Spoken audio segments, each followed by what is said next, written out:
Muy bien, y para conversar acerca de este y otros temas relacionados a la salud y a la política, también vamos a darle la bienvenida esta noche al ex ministro de Salud, Hernando Ceballos, quien está con nosotros en Visión Central. Muy buenas noches, ex ministro. Gracias por estar con nosotros.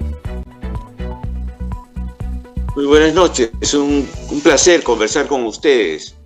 Bien, ¿qué opina acerca de lo informado hoy por el ministro de Salud sobre el uso de las mascarillas en las instituciones públicas y privadas? Aún no se va a retirar. ¿Es una medida adecuada para proteger a la población infantil en este sector? Sí, pero sí es importante, además del uso de las mascarillas, que se justifica todavía en lugares cerrados, donde no hay una adecuada distancia, es que en general los protocolos se cumplan. Lo que no podemos hacer es una medida aislada, ¿no? Que la mascarilla nos van a resolver todo el problema. Sabemos que la mascarilla es incómoda para los niños, pero además de la mascarilla, que sobre todo la deberían usar cualquiera que tenga algún tipo de síntoma hasta que no se descarte la posibilidad de un COVID o de otra enfermedad, hay otras medidas que se deben implementar, como es el lavado de manos, como es mantener un grado de distanciamiento social, para poder de verdad tener una política preventiva, ¿no? Y la otra cosa que es muy importante, aprovechando lo que dijo el ministro, es que lo que no pueden haber son mensajes contradictorios en el propio Ministerio de Salud, ¿no? De pronto decir, retiramos la mascarilla, luego de 2 meses decir, no, hay que seguir con las mascarillas. Esto desconcierta a la población, sobre todo porque hay un sector de la población que realmente está en una actitud de relajamiento de cualquier medida de prevención, ¿no? Bien, efectivamente, hemos visto también cómo en las últimas semanas se ha hecho un balance acerca de la población que está vacunada y sobre todo es en la tercera dosis y la cuarta dosis donde se ve una ralentización del proceso de vacunación. Y por otro lado también tenemos este informe de la Contraloría que ha sido emitido el día de hoy, donde advierte que 10.891.000 dosis de vacunas contra la COVID-19 se encuentran en riesgo de vencimiento. ¿Esto qué le genera a un especialista en la salud como usted? ¿Se está realizando adecuadamente el trabajo de vacunación? Bueno, la vacunación y el tema de su vencimiento tiene relación con la velocidad con la cual se lleva adelante el proceso, ¿no? Efectivamente, el proceso de vacunación ha ido disminuyendo en su velocidad de manera sensible. Estamos en un 30% de lo que veníamos vacunando hace algunos meses atrás y obviamente el riesgo de vencimiento, porque las vacunas tienen plazos relativamente cortos, es alto, ¿no? Entonces aquí el tema básicamente pasa por buscar los mecanismos para avanzar rápidamente con la vacunación. Estamos en plena cuarta ola y tenemos millones de personas que no se han aplicado la tercera y la cuarta dosis todavía, y esto es un riesgo sumamente grande porque todavía tenemos importantes cantidades de pacientes que fallecen por el COVID y los contagios se mantienen, ¿no? Esto tiene que ver con la estrategia de vacunación y con un mensaje claro a la población. Si esto no se da, obviamente la gente no se va a vacunar, la gente piensa que ya está protegida o tiene algunas informaciones cerradas, como que la vacuna tiene consecuencias, como que si me sigo vacunando voy a tener problemas más adelante, cosa que no es cierto, ¿no? Entonces acá la estrategia de comunicar adecuadamente por parte del Ministerio de Salud y sobre todo de buscar aliados en la sociedad civil, en los líderes comunales, en los niveles locales, regionales, es muy importante para avanzar con la vacunación. Si no hay un liderazgo del Ministerio de Salud, la vacunación efectivamente avanza lentamente y las posibilidades de vencimiento de vacunas son reales. Justamente, ministro, también esta alerta, lo que le mencionaba, del vencimiento de las vacunas, 11 millones es una cifra bastante considerable, ¿no? Teniendo en cuenta también que este perjuicio económico significaría una pérdida para el Estado de 921 millones de soles. Entonces, también habría que ponerle un poquito las pilas al Ministerio de Salud, como usted dice, ¿no? Para que acelere estas estrategias de comunicación y poder llegar a la población verdaderamente que falta vacunar. Sí, sin ninguna duda, las vacunas no son económicas, le cuestan mucho al Estado las necesitamos, hemos luchado bastante para que esas vacunas puedan llegar al país, y ahora que tenemos ya, digamos, un avance sensible en la vacunación, tenemos que insistir porque las mutaciones y la cuarta ola ya son una realidad en nuestro medio y hay que vacunar a la gente, ¿no? Entonces, yo creo que esta es responsabilidad básicamente del Ministerio de Salud, pero entendiendo el Ministerio de Salud como la conjunción de las autoridades estrictamente del Ministerio y las autoridades regionales, que tienen un nivel de autonomía, pero deben asumir la responsabilidad de llevar adelante la vacunación, y de la sociedad en general, ¿no? La gente debe tomar conciencia de que tenemos que vacunarnos para protegernos, no solo nosotros, sino nuestro entorno, las personas mayores, vulnerables, ¿no? Así que este esfuerzo en común tiene que llevarse adelante de todas maneras, ¿no? Si no, se nos van a vencer las vacunas, vamos a tener más pacientes contagiados, más pacientes hospitalizados, y más allá del precio de las vacunas nos va a salir como Estado mucho más caro y además con riesgo de pérdidas. Sí, muy importante también, ministro, hemos visto las cifras de la evolución de la viruela del mono, ¿no? Este otro virus que está afectando actualmente también a nuestro país, y el Perú, según los gráficos, se ha despegado de una forma, digamos, exponencial en cuanto a los contagios y en comparación con los diferentes países de la región, ¿no? Brasil está un poco más abajo y el resto de países ha controlado más o menos los contagios. ¿Qué está pasando también? Tampoco hay aquí liderazgo de las autoridades para controlar los temas de prevención en los contagios de la viruela del mono.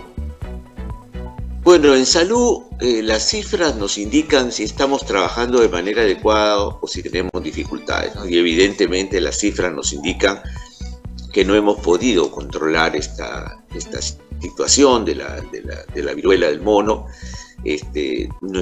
Nuestra capacidad de detección, de aislamiento, de seguimiento de los pacientes no es todo lo eficaz que quisiéramos, ¿no? Entonces, claro, si detecta un paciente que llega a la consulta, se retrasa el diagnóstico y encima el entorno del paciente no es seguido de manera adecuada, entonces la viruela empieza a difundirse, a contagiarse. El ministerio tiene que actuar más rápidamente y sensibilizar a la población. Por otra parte, ya a estas alturas deberíamos estar con las vacunas en el país ya aseguradas, para tranquilidad de los sectores más vulnerables de nuestro país y de los trabajadores del sector salud y de laboratorios que manipulan, digamos, muestras de estos pacientes, ¿no? Es una situación que en varios países está bastante controlada, pero en nuestro país no lo tenemos bajo control definitivamente, ¿no? Se está expandiendo y deberíamos actuar con más energía.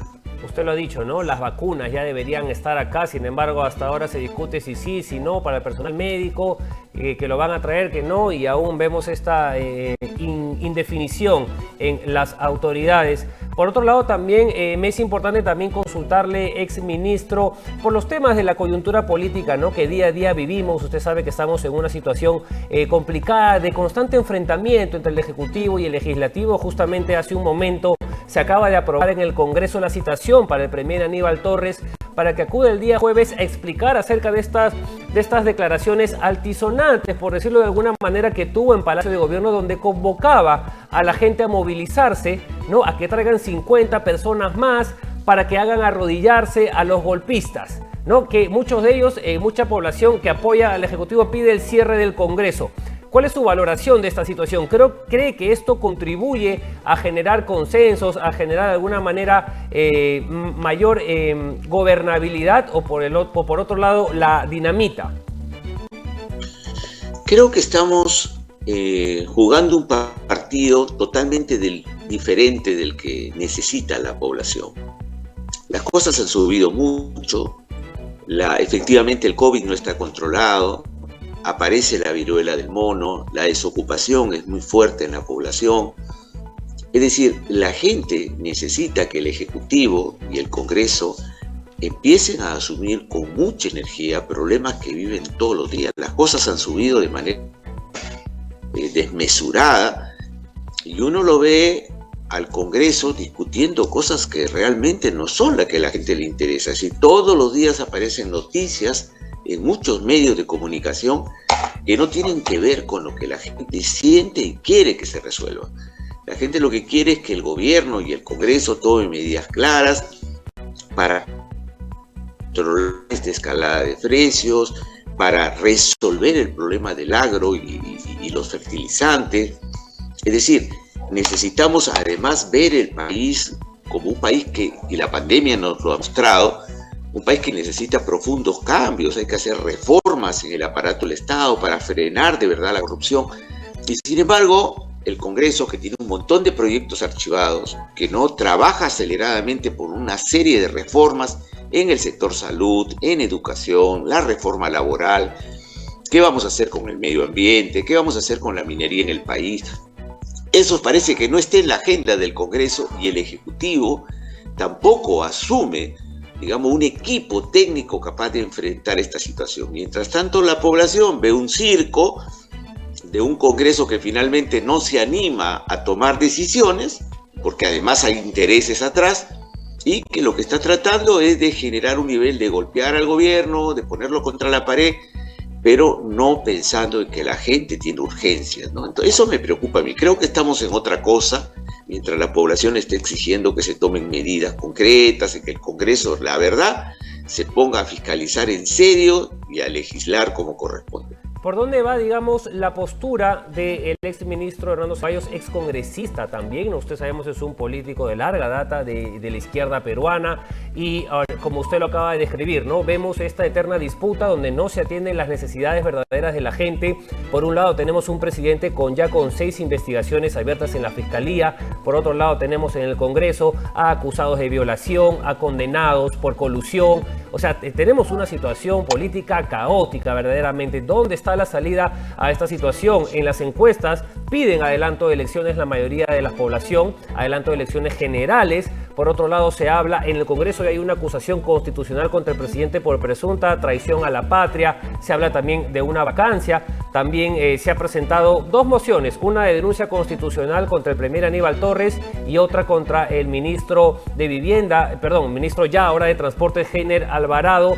Y tenemos, ¿no?, todas las revelaciones que día a día se hacen por estos aspirantes a colaboradores eficaces en referencia a las investigaciones contra el presidente Pedro Castillo. He metido, yo sé que cosas distintas en la pregunta, exministro, pero es lo que día a día vemos también, ¿no? Y no nos permite todo ese ruido político que tenemos encima, no nos permite ver un panorama claro de salida. No, está bien, pero cuando uno recorre el país, yo he recorrido el país, la mayoría de las regiones cuando estaba en la cartera, y uno ve un país caótico, ¿no? Ve un país, va a los establecimientos de salud, no hay equipos, no hay personal, los establecimientos se caen a pedazos, la desocupación ha crecido, la informalidad también en nuestro país. Uno va a los mercados, la gente compra la mitad de lo que compraba antes. Hay una situación sumamente complicada. Ahora, la pregunta que nos debemos hacer es, vamos a ver, va creciendo efectivamente la idea que se vayan todos, que se vaya el Ejecutivo, que se vaya el Congreso, pero la pregunta es, vamos a suponer que se van todos. ¿Tenemos algún mínimo de garantía de que lo que va a venir va a ser mejor? Es decir, la profundidad de la crisis, ¿qué nos indica? Que venimos eligiendo en nuestro país hace 20, 30 años presidentes y congresos que no nos resuelven. No es casual que seamos un país con 6 presidentes procesados, suicidados, prófugos. ¿Qué le está pasando al Estado peruano? Es innegable, porque además hemos sido el país con mayor cantidad de muertos por la pandemia. Somos uno de los países de América Latina con mayor cantidad de informalidad. Es indudable que necesitamos aquí una profunda reforma del Estado. Es indudable que necesitamos revisar las políticas económicas de fondo en nuestro país, porque hemos crecido en los últimos 30 años en macro, la macroeconomía ha crecido, pero no hay una política redistributiva justa. Sino, ¿cómo es posible que crezcamos como hemos crecido y sin embargo tenemos casi un 80% de informalidad? Tenemos un 40% de niños anémicos. Es decir, los pacientes con cáncer están haciendo cola en los hospitales porque no existe una política del Estado capaz de enfrentar la problemática de salud. Este país está gritando hace varios años cambios profundos. Está gritando que los sectores políticos, democráticos, se pongan de acuerdo para producir por lo menos consultas populares de qué aspectos centrales deben ser debatidos y cambiados en nuestro país. Yo soy un convencido que necesitamos, por ejemplo, cambiar la Constitución. No para enfrentar al sector privado, no para ahuyentar la inversión. Necesitamos un cambio de Constitución porque necesitamos revisar las bases jurídicas y políticas de este país. El Estado no puede programar nada, el Estado no puede planificar nada, el Estado no puede intervenir en nada, el Estado no puede frenar la corrupción. La reforma política es exigida por la ciudadanía. No podemos seguir cada 4 o 5 años eligiendo gente que al año queremos que se vaya. Eso no puede ser. Algo está fallando de fondo en el sistema político y en el Estado peruano. Definitivamente. Entonces yo creo... Sí, continúe. Sí, yo creo, para terminar rápidamente la idea, que acá se plantean cambios profundos en el país. Ha sido un gran error por parte del Congreso negarle la posibilidad al pueblo de un referéndum para poner sobre la mesa los cambios más importantes que necesitan ser debatidos por la ciudadanía para producir una transformación en el país. Muchos dicen, vivimos en el país de las maravillas, pero cuando uno sale de Lima o sale de las capitales de algunas regiones, encuentra un país empobrecido, un país que sufre, y sin embargo el Congreso sigue discutiendo si vaca o no vaca al presidente, sigue discutiendo si censura o no a un ministro. Claro, exministro, lo que usted dice, bueno, excepto lo de generar una nueva constitución o bueno, una asamblea constituyente, al menos un referéndum, ¿no?, que permite esta consulta, eso sí, hay un sector de la población que ciertamente lo pide. Lo que usted dice generalmente, lo de las reformas, es algo que en su mayoría también tiene aún más consenso, porque si no hacemos reformas vamos a volver a lo mismo. Pero como usted menciona, si se requieren cambios profundos, se requieren también de alguien que tome la batuta para de alguna manera traer este reparto más equitativo que se exigía a todo este crecimiento económico que hubo durante los últimos años. Se supone que el presidente Castillo representaba ese cambio.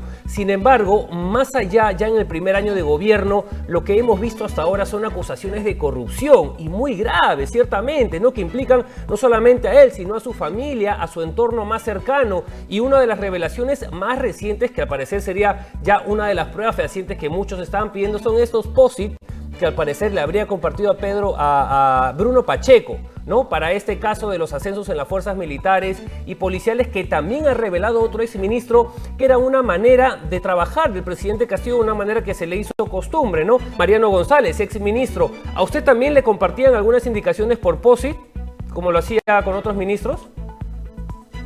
No, de tal manera, de tal forma que yo hace 6 meses que salió el Ministerio de Salud y no hay ningún tipo de denuncia, ¿no? En ese sentido yo sí tengo que ser honesto con el presidente. A mí, al contrario, se me dio todo el respaldo desde el Ministerio de Economía con Pedro Franque y el propio presidente, porque teníamos una situación gravísima con el tema de la pandemia. Nosotros se vaticinaba más de 150.000 muertos en la tercera ola.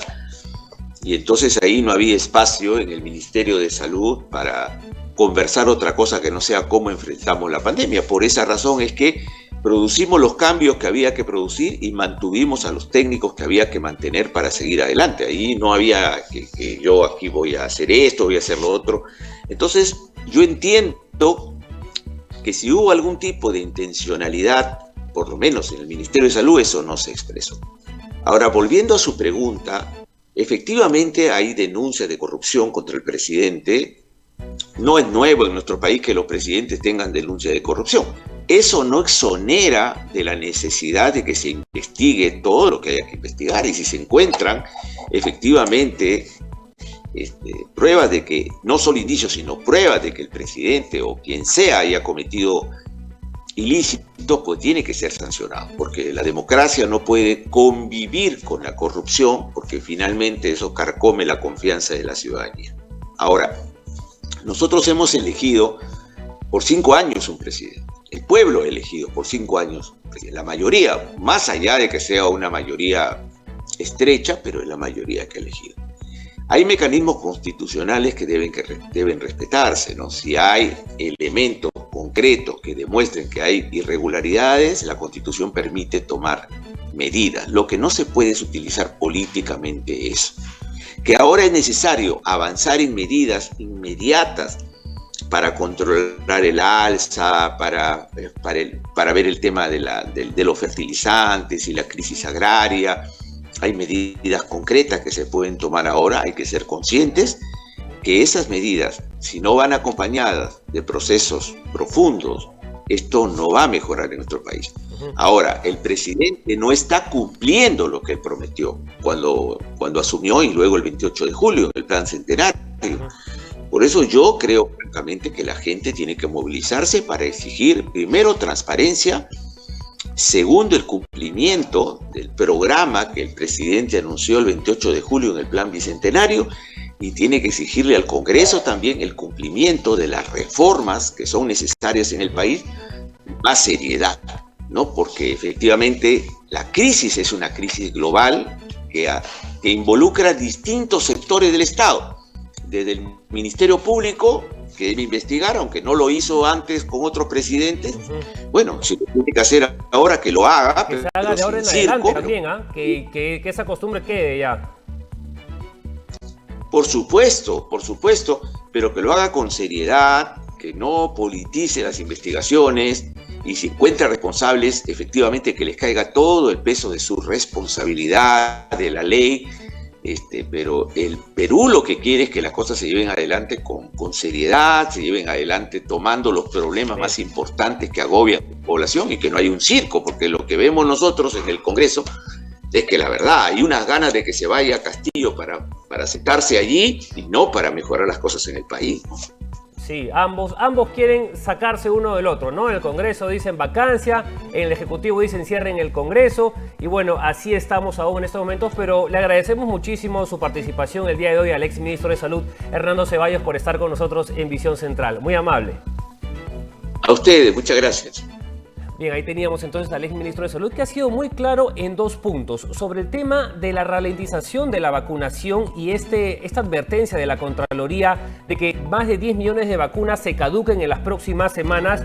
Él fue claro, la responsabilidad es del Ministerio de Salud, porque no está buscando los mecanismos para vacunar y no tiene estrategias con mensajes claros. Y por otro lado, sobre la crisis política, él mencionó de que sí está de acuerdo en que estas voces mencionan que se vayan todos. Sin embargo, él puntualizó de que fue un error por parte del Congreso el no haber otorgado la posibilidad de realizar este referéndum para una asamblea constituyente. Muy bien, a esta hora de la noche tenemos que irnos ya a una nueva pausa comercial, pero volvemos con el último bloque ya aquí en Visión Central.